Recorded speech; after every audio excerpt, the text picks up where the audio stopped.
Hello, I'm Waqar Rizvi, and this is Scope. Thank you for joining us for today's show. We're going to start off by discussing a World Food Program's head who has issued basically a warning for the world, saying that the food crisis around the world will become a lot worse in the coming months. He's spoken about numbers which just defy logic and are really hard to wrap one's head around. He's said that within a few months, or within a matter of months, I should say, up to 30 million people could die because of lack of food and hunger.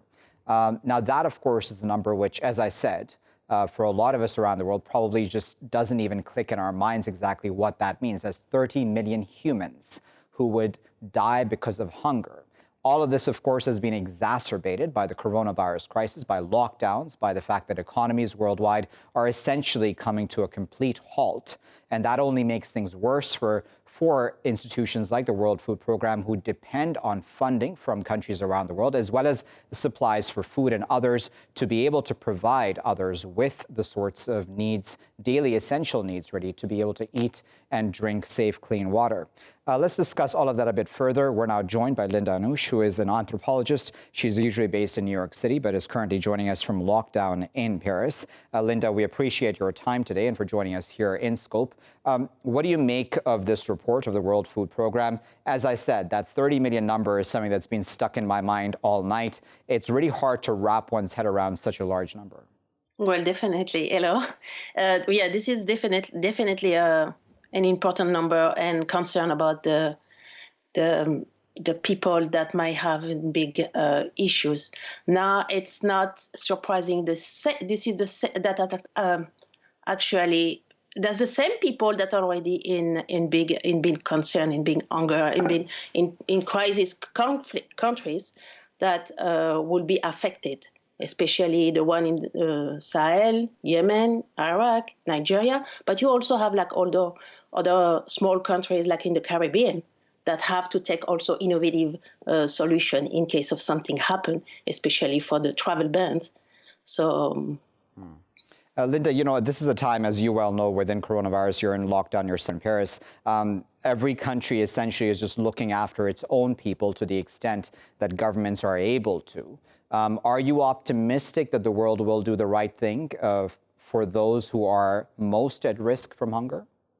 Of course, I mean, I have to. I mean, we have to also to find solution, and working with different partnerships, see how the different government and partnership NGOs, different group of even grassroots community have to work together to unify and see how we can find helps to supply the food, but also sometimes to displace the people. It's not only, I mean, having hungers is something, but after what's the solution usually for the World Food Organization? What they're doing, either they displace people or they supply the chain also, the food chain and the food. So what could work out considering that the COVID-19, but also the conflict affecting mainly children and women, and also affecting the communities as large. I think then let's talk about conflict for a moment, because I'm glad you brought that up. A lot of the countries that we have on the list are countries that have suffered conflict, are currently suffering conflict.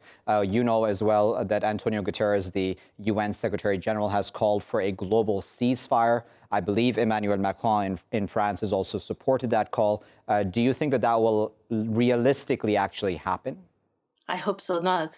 I mean, we'll see what we could do, but obviously the system of the government that are already weak or that are already in trouble are the most affected. Which for any pandemic, it's been the same case with Ebola, for instance, and this is naturally the same one with the coronavirus. We just not have prognostic and see how we could do further in many months. So we have to really quickly act with innovative solutions. And this travel ban, which was not the case with Ebola, I think is probably a main concern that in somehow you have people who don't have food, and the other side you have waste of food. So how we could combine both and maybe take quickly a new decision, quickly decision in conflict areas, but also where they have no conflict. just as I mentioned, for instance, is one of my concerns in the Caribbean, with some islands saying to people, yes, stay home and not go to work, but when knowing that people also gain, just they eat what they earn on the previous day, so how they could manage that. What solution can we find out? So the local government, national leaders have also to take like quick decision locally, but also working with at the border scales. But then there's a question, isn't there, Linda? Because if we're completely honest, with many countries, economies around the world who have completely paused, if we're realistically speaking, money will be an issue, will it not? Because you're talking about transport, for example, and travel bans, right? So those will be in place, I would imagine, for a significant amount of time, even in the coming months, or possibly even the rest of the year. How is it practical then to have charter flights or all those sorts of special transport then to be able to get food and other supplies to these people who so need it? Where will that money come from, do you think? But that's the big issue. Maybe like every government has also to create new expense and working all together. For instance, we open some cargos or supply airlines and traffic aircraft to supply foods, which are not the case at the moment. For instance, you have come back to the Caribbean. You have some islands that producing foods that cannot be exported just because of the travel bans. So maybe just reopen some lines for that. That's where we have to be very creative, and each government have to work to each other. For instance, you have in Martinique or Guadeloupe now, you have a big issue with the melon markets. The melons are not exported because the travel is banned. But next 2 hours away from that, or 2 hours per boat away from that, you have Haiti that's needed foods as well. So maybe something could be created. Okay, that's not the same government, but this is the same area to also shorten the trip, the journey, and the accessibility to food. We will not ship, or even in Mexico. Mexico could also maybe supply some Caribbean islands and vice versa. So it should be also to be locally. It's nationally, locally, but also continent by continent. At this time, I think when we're talking about such issues, right, and the reason I bring this up regularly in my shows is because it seems that the rest of the world and the rest of the media doesn't talk about these sorts of things enough. Do you think that people, for example, around you or around the world are aware enough of the fact that there are so many people suffering from hunger as we speak right now, and that this could kill really up to 30 million people in the coming months? I mean, do you think that the people are aware of the very drastic nature of the situation? I don't think so. Especially this is a topic that just brought up like the last 2 days, like in the media, in the mainstream media, but also when we are in a Western country, people are more concerned about their own leisure, their own concern. They're just claiming for freedom to be unlocked now. They're not even seeing what's going on around. So maybe some action have to be made on that purpose. Now, obviously, they're not concerned, they're not aware, and in somehow it's sad to say, but maybe a majority are not even taken care of and not interested. Hopefully, positively speaking, hopefully you have some that concern and interested or seeing how we could manage some solution. And some solutions are made actually, like for instance, and in the area or in the schools or some countries, usually children get meals or daily meal at school. Now the schooling feeding system has been seen in some area that it's possible. For instance, New Mexico in the US, in the States. The children that usually get at least a daily meal at school. Now they don't go to school, but the parents and themselves can go get their lunch every 2 other days. So 3 times a week, the same children, not necessarily the school they attend, but at least they register on the educative system, can get a meal. So some adjustment has to be made locally, quickly, for the country that can, the area that have the possibilities. Now, talking about the countries in conflict, about the travel ban, so that's where we have to act quickly, immediately, and fast.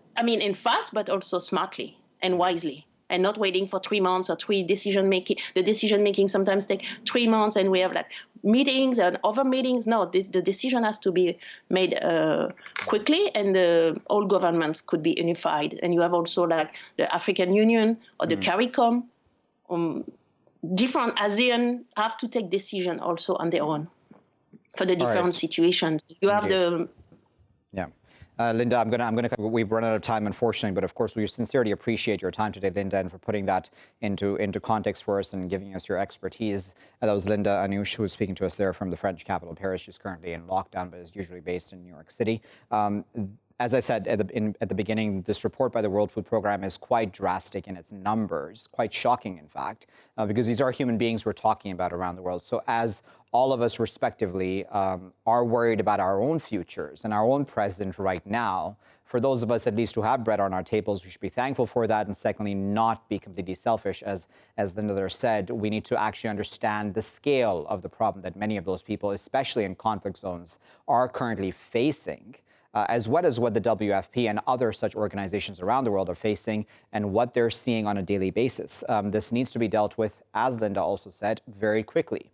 Because, again, the forecast is just about a matter of months. We're not talking about a year. We're not talking about 2 years. We're talking about just in a matter of months, 30 million human beings could lose their lives simply because of hunger. That, again, in the year 2020 does not make sense, and the world should certainly be doing a lot better in that regard.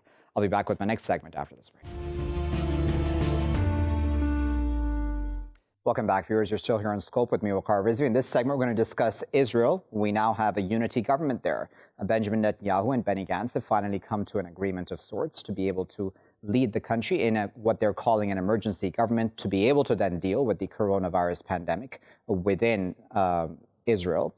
And one would imagine, of course, the occupied territories as a whole. What does this mean for annexation of the occupied West Bank? Because we know that both Gantz and Netanyahu wholeheartedly support the Trump Middle East quote-unquote peace plan. And within that, of course, there is, according to them, the right to be able to annex parts of the occupied West Bank. The Palestinians are already unhappy with this unity government, with the Prime Minister of Palestine calling this unity government, quote-unquote, an Israeli annexation government at this time. Does this essentially mean that this unity government will go ahead for sure? Because the Supreme Court, too, of Israel has to, in fact, pass judgment on whether or not Netanyahu is even eligible to be prime minister. Because remember, he has all those cases against him right now pending in Israeli courts, corruption cases, bribery cases, etc. If that falls apart, then we're going to be in another election once again, because at that point in time, according to the agreement that Gantz and Netanyahu have, there would need to be a fourth election. Gantz cannot then automatically become the leader of the country or the state. Let's talk about all of that a bit further. We're now joined by Raphael, who is a political risk analyst at Valeurs International. He's joining us now from Sao Paulo in Brazil. Joining us from Jerusalem is Jeff Halper, who is director of the Israeli Committee Against House Demolitions. And joining us from London is Alex MacDonald, who is a political commentator and reporter with Middle East Eye. Alex, Jeff, and Raphael, thank you to all three of you for your time today. Raphael, let me start with you. What do you make of the unity government? To the extent that the Israelis would be happy that they finally have a unity government, is this good news? Well, hello, Waqar. To most Israelis, this is, let's say, bittersweet, because right now many of them voted for Benny Gantz exclusively on the fact that he wasn't Netanyahu, but he also had, let's say, unquestionable security credentials, the fact that he used to be Netanyahu's chief of staff. But now many of them are, let's say, sick and tired of having 3 elections in less than a year and a half, and all the more with the current COVID-19 outbreak. So what Benny Gantz is trying to say to his electorate is, this isn't a capitulation. This is a special session that I'm making in order to make a government that actually works in order to fight the COVID-19 outbreak. Now, on regards to the Palestinian issue and the occupied territories, as you said, Gantz and Netanyahu have more than they agree than to disagree. Yeah. So that for them, this isn't an issue at all. All right, so Jeff, to what the feeling is like there, because at some level, do you think the people around you are happy that finally there is a government in place after 3 inconclusive elections? I think so. I think people, there's not that they keep wanting elections, but people didn't want Netanyahu. That was clear. I think, it's a best case scenario for Netanyahu and a worst case scenario for the Israeli people. Netanyahu got the 2 things he wanted. immunity from prosecution, because even if the Supreme Court rules that he can't set up a government because of his corruption cases, he has enough support in the Knesset, in the parliament, in order to overcome that. We have no checks and balances here, and the Knesset can overrule the Supreme Court. And second, of course, he has permission to do annexation. Just yesterday, Secretary of State Pompeo, because Netanyahu is waiting for Trump's green light. Yesterday, Pompeo said, it's up to Israel. If Israel wants to annex, it's completely their decision. Didn't even mention the Palestinians. So he has that. And on the other side, the Israeli public is just fed up. They don't like Netanyahu, in my view. They certainly don't like Gantz anymore. But, you know, it's like with the occupation. There's nothing to do about it. The distance between the people and the government is so huge. Government just doesn't care about the people. The games are so cynical that I think most Israelis just say the hell with it and are just getting on with their lives without any expectations. And of course, they have no expectations that the occupation is going to end either. So basically, the Israeli public has been left fairly passive, allowing Netanyahu to do anything he wants to do.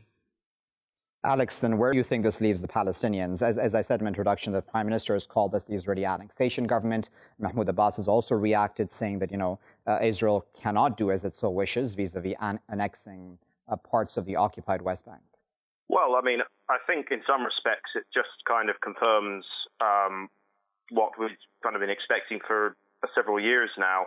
In America, in the White House, you have the most overtly pro-Israeli, anti-Palestinian administration of all time. There is an entire political consensus around, in 80% of the political establishment in Israel that annexation, is something which is imminent. So I do think that although this seems to kind of, bring the move forward, it feels there's a certain crushing inevitability to it. And I think it's very interesting to note that this deal between Gantz and Netanyahu, which supposedly is to deal with the coronavirus pandemic, and which supposedly rules out the introduction of any major legislation on anything not to do with the coronavirus pandemic in the next 6 months or so, has made an exception for West Bank annexation. So yeah, as the other guests have mentioned, there is a deep ingrained cynicism in this move, but it doesn't seem. I don't see where there's going to be any pushback. The Palestinians have no real kind of power players on their side at the moment. Not even kind of rhetorically anymore. I don't think the U.S. position has changed dramatically under Trump, but it's certainly not even, paying lip service to the idea of supporting any kind of Palestinian concessions on any of this.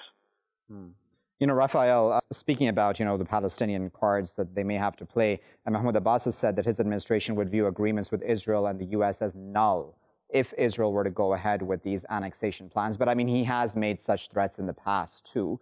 Do you think the Palestinian Authority is finally being pushed to the brink? I don't think that is very hard to say, because the very reason of existence for the Palestinian Authority, many argue, is to manage those areas of the West Bank that are more heavily populated with Palestinians, that are more urban. So Ramallah, Hebron, Bethlehem, Nablus, the big cities. Many argue that the only action that Abbas could credibly take that would oppose the Israeli designs would be to actually dissolve the Palestinian Authority, because as it is nowadays, it fully cooperates with the Israeli security establishment. Actually, a decision to annex parts of the West Bank, primarily the Jordan Valley, which is right next to the Dead Sea and the Jordan River, could mean a deterioration of the security situation in the West Bank, and that would be bad news for Israel, actually, also, and for the Israeli security establishment. So they might actually provide some opposition on technical grounds, on grounds that the occupation is easier to maintain and to manage if it's just an occupation and not an annexation. That's an interesting point, Jeff, because I wonder at this point in time if the likes of Netanyahu and Gantz actually want to make it work with Abbas's government, or do you think that they've just made the decision at this point that it doesn't really matter what Abbas says or does? I think Abbas matters. I don't think the Palestinians have ever mattered over the last 125 years of Zionism. From the very beginning, from the turn of the 20th century, the goal of Zionism has been clear, and that is to Judaize, as we say, Palestine, to transform an Arab country into a Jewish country. So I think in a way Raphael is right. Israel certainly wants to manage the Palestinians, but I think at the same time it has its national Zionist agenda of making Palestine Israel, the land of Israel. And so in a sense, this is the last piece that has to be put into place. And you have what's called the hybrid regime now. You have a settler occupation regime over the entire country. You've got an occupation over the occupied territories, and you have an apartheid regime now, also over the entire country. So with that kind of a hybrid regime, which is partly civilian, partly military, supported by the United States, which is the only international party Israel cares about, Europe will remain passive and submissive. Israel's pretty much home free, and the Palestinians have a choice. They can submit, whether they want a Palestinian Authority or not, it doesn't matter to Israel, or they can leave, or they die. Those are the very three stark options that Israel has left the Palestinians with. From Israel's point of view, it's won. It's over. The settler colonial project is finished, and we have the entire country to ourselves. Okay, I'm just going to quickly give Alex time for a final comment, just under a minute if you can. This is pretty depressing, isn't it? And quite pessimistic on the part of what Palestinians are facing. But what do you think their options really are at this time? I mean, are we seeing possible violence coming from the Palestinian side? I mean, what exactly should we expect then if annexation goes through? Well, as a rule, I try not to make kind of predictions of violence. No, that makes sense, of course. Yeah.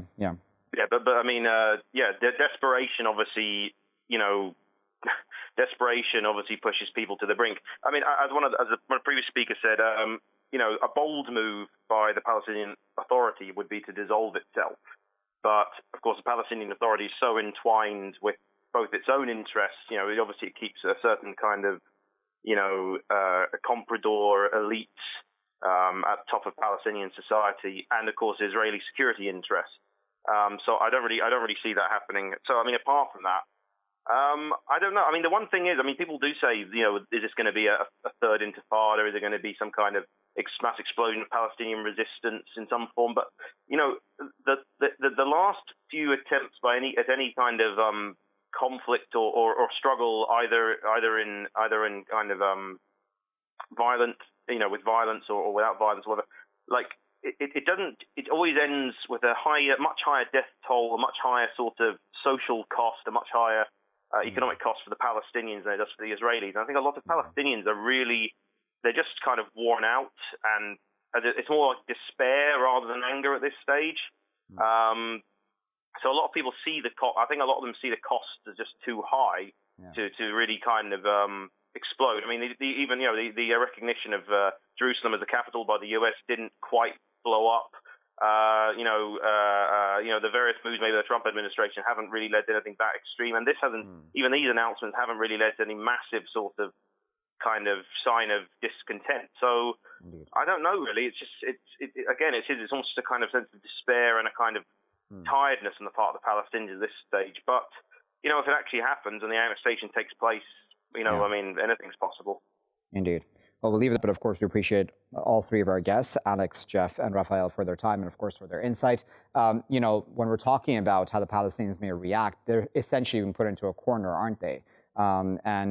However they do react will be out of desperation and fatigue, as Alex there was saying at the end, because the stereotype is that Palestinians are violent, but they do have various forms of quote-unquote resistance, such as BDS and otherwise, and whether or not those have worked or not, that is all up for debate.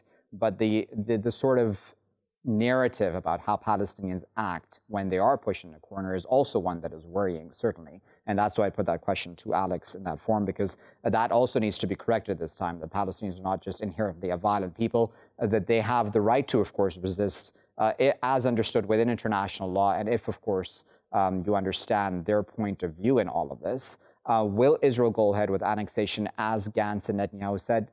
That's pretty much almost an understood conclusion at this point in time. But what does that mean then for peace, quote unquote, at this point in time? Because the Palestinians weren't even really part of the Trump Middle East peace plan, as in they weren't even consulted. They weren't even around the table. So when you have a party for peace that is not even consulted, will they really sign on to that sort of peace? Can they really sign on to that sort of peace? Would it not just be political suicide for the likes of Mahmoud Abbas and the entire PA and the Palestinian Authority to sign on to such peace? And does Israel then understand the kind of pressure that that puts on its shoulders as well? How will it then secure parts in the West Bank that are populated mostly by Palestinians at this point in time and otherwise? What happens to the occupation as we understand it right now? A lot of questions remain unanswered, of course. I'll be back with my next segment after this break. Welcome back, viewers. You're still here on Scope with me, Waqar Rizvi. In this final segment of today's show, we're going to discuss France. And of course, that country is also dealing with its COVID-19 outbreak. The numbers there are quite significant of both people who have died as well as those who are infected at this point in time. But one of the major issues that seems to be now be coming out of that country is how minority communities are suffering through this COVID-19 pandemic as well as long-standing issues about those specifically in certain suburbs of Paris and other cities around the country, and how they've been treated overall by police, and the inequalities within society towards those minorities overall vis-a-vis police treatment and otherwise. They are at a disadvantage seemingly in this situation, and just recently there have then been clashes in some of those suburbs as well, where people keep saying that police are using heavy-handed tactics to enforce these lockdowns, but again, that is being enforced in an unequal fashion. At least that's the argument on the part of the people in those suburbs. Let's discuss that further. We're joined now by Gregory Viscusi, who is a political commentator and American journalist who is based in Paris. We're also joined by Oleg Kobtzeff, who is an associate professor at the American University of Paris. He's currently joining us from the village of Ablège, which is in the far suburbs of the capital, Paris. Oleg and Gregory, thank you both for your time today. Gregory, let me start with you. What do you make of the complaints on the part of those people within those specific suburbs at this point in time that they are being treated unfairly by police? I'm not sure. There was one incident. There was one very bad incident in which a young man was very badly injured by police. Who clearly he was breaking the lockdown. He was riding around his town in a scooter without his helmet, and the police pretty evidently purposely knocked him over, caused him to break a leg. And that led to some riots. That led to some rioting over 2 nights in some suburbs outside Paris. I wouldn't overplay this. I really would not overplay this. There's a tendency every time anything happens in these towns, say, "Oh my God, look what trouble it's causing there." From what I can gather, and it's difficult for us to go around and check what's going on, but it doesn't seem that the banlieues are referred to in France. These minority-heavy areas on the outskirts of French cities. It doesn't sound like they've really been problematic in this. It sounds like people are respecting. There's been a lot of community work in terms of getting people inside and helping people deal with being inside. The imams have been... All right, Gregory, I'll try to get back. Seem to be having some technical difficulties. Oleg, let me go to you with that. What are your thoughts about the complaints on the part of these people within these suburbs? Well, first of all, I completely concur with what I just heard from Gregory Viscusi. I would like to add, though, that there's been years, if not decades, of tensions between the police and the inhabitants of these suburbs. The main problem is that there is an extreme concentration of minority groups in these poor areas. They're very uncomely. It's very difficult to live there. It may seem that you have all of the comforts of life, the minimum, but in fact, there's a kind of an architectural ugliness. We're seeing La Défense here, but this is the luxury part. And this is a charming, actually poor neighborhood of Paris, but which still retains its charm. What I'm talking about is the majority of the suburbs that are just big boxes that are lined up without, by the way, any particular urban design in mind, and that have become areas of violence that is becoming more extreme, because simply any sane person would become completely depressed in those kind of gigantic buildings with no personality, and that are deteriorating year after year because there have been, these are projects, government projects subsidized by welfare budgets, but that are being reduced, and that are also they're rigged with criminality, because when you have poverty, you will necessarily have criminality, drug abuse, domestic violence, and so forth. I will add one more thing that several sociologists have said, is that there's an absence of the father. The fathers are either working hard at impossible hours, like picking up garbage in hours before dawn, and therefore sleeping during the day at home, or simply because you have social disruption in areas like that. The father has gone. The father is not dead, and that especially in the kind of cultures of people of North Africa, who constitute the great majority of the inhabitants of these ghettos, you're going to have problems of discipline, because the father is supposed to be the only one who really has authority. The mother doesn't have this kind of authority, and teachers who are female, for most of them, also do not have an authority over the young kids. If I could comment, Oleg, the points you made are very, very good. I wonder, because I know this has been under discussion in France for a while, right? So there's talk of a ghettoization, right? Do you think ghettoization is the issue here, or do you think it's also a balance between, possibly, if I may just come out and bluntly say it, racism / even possibly Islamophobia, be it on the part of the government as a whole or specific people within governments in the past and presently? Is Islamophobia or racism from the government? Absolutely not. The government has been making extensive efforts to appear politically correct. What the government hasn't been doing is funding properly the social services like hospitals or even the police. In fact, Nicolas Sarkozy, when the one who was to become president of France, when he was Minister of the Interior, slashed the budget of the police and also destroyed the possibility for the police to actually have a control over some youths or borderline delinquents, but who could be controlled through a daily contact. Sarkozy came out very clearly saying it's not the role of policemen to play soccer between the houses there in the suburbs. So the result is that the police forces have been reduced, and they're pretty much like they're like in little fortresses in like Fort Apache in the Bronx. Little fortresses surrounding themselves with social barriers. Okay.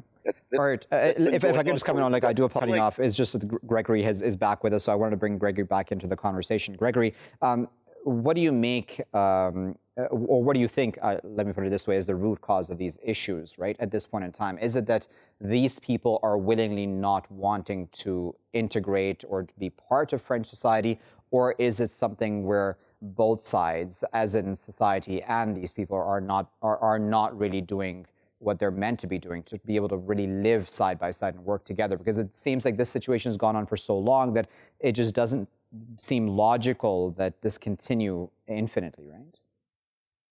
It's definitely both sides. I mean, but I would put more fault on society, more for choices made in the past. I mean, certainly one of the most terrible decisions was it was 20, 30, 40 years ago even to build these suburbs that Oleg referred to, sort of soulless places in the outskirts of towns where they put most of the immigrant populations there. I mean, it was a sort of apartheid in a certain sense, or at least, a purposeful ghettoization, often very badly served by public transport, and that has made that's made their insertion into French society difficult.